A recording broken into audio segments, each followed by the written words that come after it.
L'invité du journal reçoit pour vous ce soir Luzolo Bambilissa, conseiller spécial du chef de l'État en matière de bonne gouvernance et de lutte contre la corruption. Bonsoir et merci d'avoir répondu à notre invitation. Alors la RDC aujourd'hui, il faudra le dire, célèbre également cette journée placée à l'échiquier international. Quel est l'état des lieux d'une manière générale dans notre pays? Si vous étiez parent, je suppose que vous l'êtes, comme nous le sommes tous, votre enfant vous apporte un résultat dans une classe de 174 enfants, votre enfant est 154e, que va être votre réaction naturelle? Et c'est cette réaction qui est une interpellation pour toute la population congolaise, que notre situation à travers le monde n'est pas bonne en matière de gestion de la corruption. Donc l'état des lieux du problème de la corruption, qui est devenu endémique, c'est nous, peut être illustré à travers la situation suivante, qui est simple. Nous avons un budget de 8 milliards. Et chaque année, nous avons une fuite des capitaux, une évasion, une fraude autour de plus de 10 milliards de dollars. L'argent donc qui fuit est supérieur à l'argent que nous réunissons pour gérer l'État. La problématique, elle est cardinale, elle est vitale dans le fonctionnement même de notre société. Et c'est dans ce sens justement que le chef de l'État, en instituant le poste de conseiller spécial anticorruption, a bien voulu dans sa vision que la tendance puisse être inversée, que l'argent qui fuit soit moindre que l'argent que nous réunissons dans la caisse de l'État. Donc en termes d'état des lieux, nous vivons avec la corruption de jour en jour, et pourtant la corruption fait des dégâts parce que nous sommes un pays riche et nous ne méritons pas les conditions dans lesquelles nous évoluons, et le problème est collectif. À un problème collectif, il faut une solution collective. C'est une solution collective, voilà. Justement, est-ce qu'on peut connaître quand même, puisque nous avons en charge justement le secteur, les secteurs de la République qui sont les plus touchés par la corruption? Tous les secteurs du pays sont touchés. Le secteur des mines, le secteur pétrole, le cadre macroéconomique. Vous commencez par les mines parce que c'est le secteur le plus touché? Mais le blanchiment des capitaux, qui est un phénomène, un fait induit de la corruption et du détournement de deniers publics, ce blanchiment se résume en des milliards de dollars de l'argent blanchi et parfois qui fuit aussi. Par ailleurs, le détournement des deniers publics. Lorsqu'on voit l'enrichissement exponentiel de certains hauts responsables politiques, cela appelle à une interrogation de la part essentiellement de ceux qui ont reçu de la loi la mission de redresser les autres. Très bien. Il suffit de corriger ceux qui s'adonnent à la corruption, au détournement des deniers publics, mieux à tous les crimes de prévarication. Justement, il y a quelques mois, vous avez, parmi les premiers actes que vous avez posés après votre nomination, on a eu justement ce dossier qui mettait en cause certains gouverneurs du pays qui étaient accusés de corruption. Beaucoup d'eau ont coulé. Au sujet du fond, qu'en est-il? Ce qu'il faut dire simplement, c'est effectivement, au mois de juin, mes services avaient déposé un dossier au parquet général de la République. 6 mois après, je constate, et je pense que c'est une invitation aussi à constater, que la situation se présente de manière telle qu'aujourd'hui, on n'a pas le résultat, probablement qu'on a escompté. Mais étant donné que le dossier est entre les mains de la justice, nous pouvons faire confiance à la justice en espérant que les jours à venir, les magistrats vont nous donner des résultats, des indications par rapport aux solutions à apporter à ce problème qui a été dénoncé. Quoi qu'il advienne, ce qu'il faut dire, c'est que la charge de redresser les gens en matière de corruption revient aux magistrats.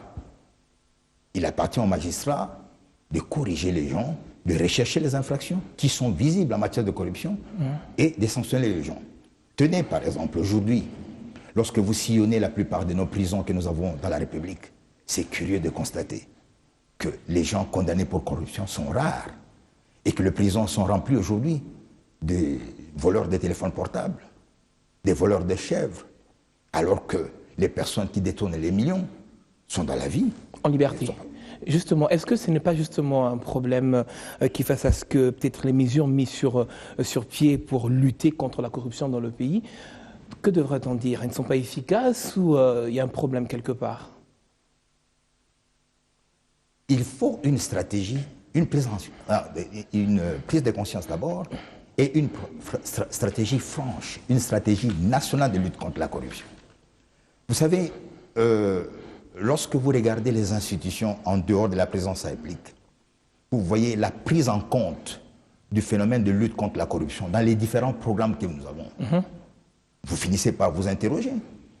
Je suis même permis de dire que même la loi des finances, qui est en rédaction actuellement au Parlement, je crains qu'il n'ait prévu qu'une portion congrue pour la part réservée à la lutte contre la corruption.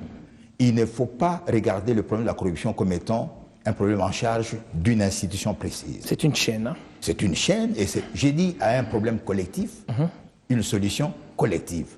Donc le gouvernement doit avoir une politique claire de lutte contre la corruption avec un financement précis. L'Assemblée nationale et le Sénat, donc le Parlement, dans son budget.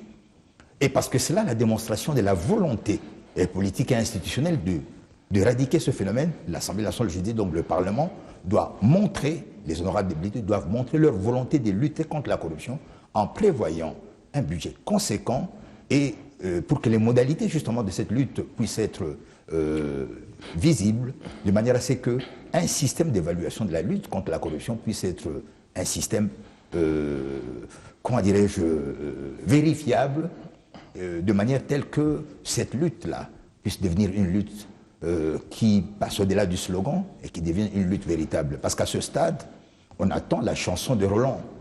Il y a beaucoup de chansons au sujet de la lutte contre la corruption. Mais les actes pratiques pour lutter contre ne sont pas nombreux. Et c'est là notre problème. Et donc c'est là la volonté du président de la République de nous voir pouvoir poser plus d'actes que malheureusement des slogans. Alors, si je vous pose la question de savoir, la République démocratique du Congo, eu égard à ce que vous venez de dire, la République démocratique du Congo, bonne ou mauvaise élève en matière de la corruption, parce que vous avez quand même énuméré certains points qui sont assez importants, comme c'est une chaîne, je vous le dis, bonne ou mauvaise élève, la République démocratique du Congo? Ben, vous avez presque répondu à votre question vous-même. Je vous avais, tout au début, renvoyé à l'exemple d'un parent qui a un enfant qui est dans une classe de 174 personnes, qui est 150e. Ça signifie en ordre renversé. On est le 20e pays en matière de corruption à travers le monde. C'est quand même trop fort. On n'est pas un bon élève. Mais est-ce que la volonté de changer, d'inverser la tendance y est? Mais c'est le sens, je vous ai dit, de la volonté du chef de l'État en instituant notre service à nous demander, à montrer à l'opinion que la corruption doit être éradiquée. Il appartient, justement, il n'appartient pas au président de la République de procéder aux arrestations et aux interpellations de tous ceux qui commettent ce genre d'infractions, ce genre de crimes. L'institution judiciaire, en toute indépendance, est là. Tout à l'heure, je vous ai dit, est-il normal que dans l'ensemble des prisons que nous avons dans la République démocratique du Congo, que nous ne dépassions pas 4 ou 5 personnes condamnées pour corruption et que nos prisons soient remplies par des personnes qui sont des voleurs de téléphones portables? Justement, c'est un véritable problème. Votre dernier mot, à l'occasion justement de la journée, à l'endroit de la population qui vous suit? Ce que je peux dire, c'est que la corruption est un des fléaux qui est en train de miner tous les efforts de développement d'autres pays. Nous devons nous engager pour lutter contre la corruption parce que c'est de manière certaine que ce fléau joue un rôle particulier sur la misère que connaît notre population. Regardez, nous tenons tous à la bonne gouvernance démocratique. Nous tenons aux élections. Mais nous devons savoir que chaque fois que nous organisons les élections, des très bonnes élections, à la fin, c'est une classe politique qui change. Et généralement, c'est la situation de la classe politique qui s'améliore. Mais lorsqu'après les élections, on ne lutte pas contre la corruption, bien qu'on ait fait de bonnes élections, la situation de la population reste inchangée. La population plonge dans la misère. Par conséquent, je conclus en me référant d'un grand auteur politique français, Georges Clemenceau,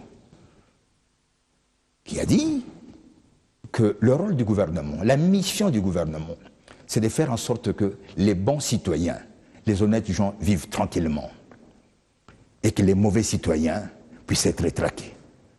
Et c'est dans le même sens que le président de la République, lorsqu'il installe les magistrats, il y a 5 ans, les jeunes magistrats, il leur demande d'être une assurance pour les faibles et un traumatisme permanent pour les criminels.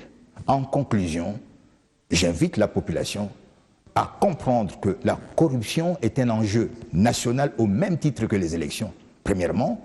Deuxièmement, à soutenir le chef de l'État dans l'action de redressement, la lutte contre la corruption, parce que finalement, et c'est cela le mot de la fin, qu'il faut que notre pays, la République démocratique du Congo, cesse d'être un cimetière des justes.